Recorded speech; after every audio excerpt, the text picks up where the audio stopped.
Hi అండి. ఈరోజు special చూడండి, మన ఛానల్లో బోటి వంకాయ కర్రీ స్పెషల్ అండి. ఇది పల్లెటూరులో ఎలా చేస్తారు చూడండి. దీనికి కాంబినేషన్గా రాగి సంగటి, బెండకాయ పచ్చడి, నెయ్యి వేసుకుంటే ఆ టేస్టే వేరే లెవెల్ అండి. మీలో ఎవరైనా ఇలా ట్రై చేశారా వెరైటీగా? చేస్తే టేస్ట్ మాత్రం చాలా బాగుంటుందండి. ఒకసారి చేసి చూడండి. నా వీడియోస్కి నచ్చితే కామెంట్ చేయండి, లైక్ చేయండి, సబ్స్క్రైబ్ చేయడం మాత్రం మర్చిపోవద్దండి. చూడండి, ఫస్ట్గా నేను బోటిని బాగా కడిగి తీసుకున్నాను. దాంట్లో కొద్దిగా పసుపు వేసుకున్నాను, టేస్ట్కి సరిపడా సాల్ట్ వేసుకున్నాను, గ్లాస్ వాటర్ వేసుకుని బాగా అంతా మిక్స్ చేసేయాలండి. మిక్స్ చేసేసి చూడండి 7 విజిల్స్ వరకు నేను బాగా ఉడికించుకున్నాను.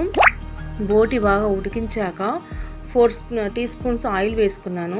Chilli powder, coriander powder, coconut paste ఇక్కడ మెన్షన్ చేస్తున్నాను నేను ఎంత క్వాంటిటీ వేస్తున్నాను అంతా. చూడండి, ఇలా అంతా వేసేసి బాగా దీన్ని మిక్స్ చేసుకోవాలి. మసాలా అనేది ఆ బోటికి బాగా పట్టించాలండి.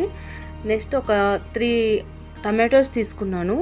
అది కూడా బాగా మసాలాలో మిక్స్ చేయాలి. చూడండి, అంటే మనం చేసే దాన్ని బట్టి ఉన్న టేస్ట్ కూడా మనం వేసే ఇంగ్రీడియంట్స్ బట్టి ఉంటుంది. ఎటువంటి మసాలా కూడా యాడ్ చేయలేదు, సింపుల్గా చేశాను. చూడండి, ఒక గ్లాస్ వాటర్ వేసాను.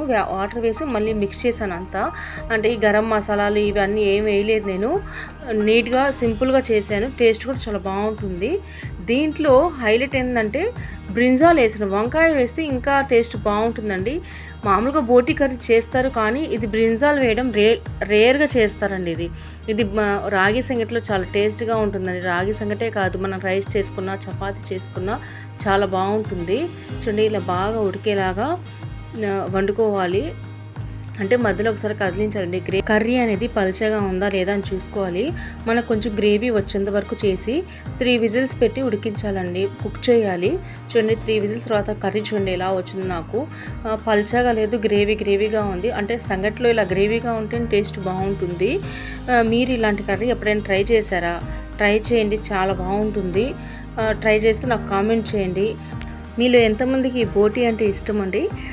చాలామంది బోటి అంటే ఆర్గాన్స్ని ఎవరు లైక్ చేయరు, బట్ ఇలా చేస్తే చాలా బాగుంటుంది. చూడండి, రాగి సంగటిలో నెయ్యి వేసి నెక్స్ట్ బెండకాయ పచ్చడి, దీన్ని కాంబినేషన్గా బెండకాయ పచ్చడి హైలైట్. ఎక్కడ చూసినా కూడా రాగి సంగటిలో కర్రీ కన్నా ఫస్ట్ బెండకాయ పచ్చడి చేసుకుంటారు. ఇది వేసినా కూడా చాలా బాగుంటుంది. నెక్స్ట్ ఈ కర్రీ వేసుకుని తింటే ఆ టేస్టే ఆసమ్ అండి. ఎక్కువగా ఇవి పల్లెటూరులో అలా చేస్తుంటారు. ఇప్పుడు ఉండే సిచ్యువేషన్కి, ఇప్పుడున్న హెల్త్ ఇష్యూస్కి చాలా మంచిది. ఇది హెల్త్కి కూడా చాలా మంచిది. ఒకసారి ట్రై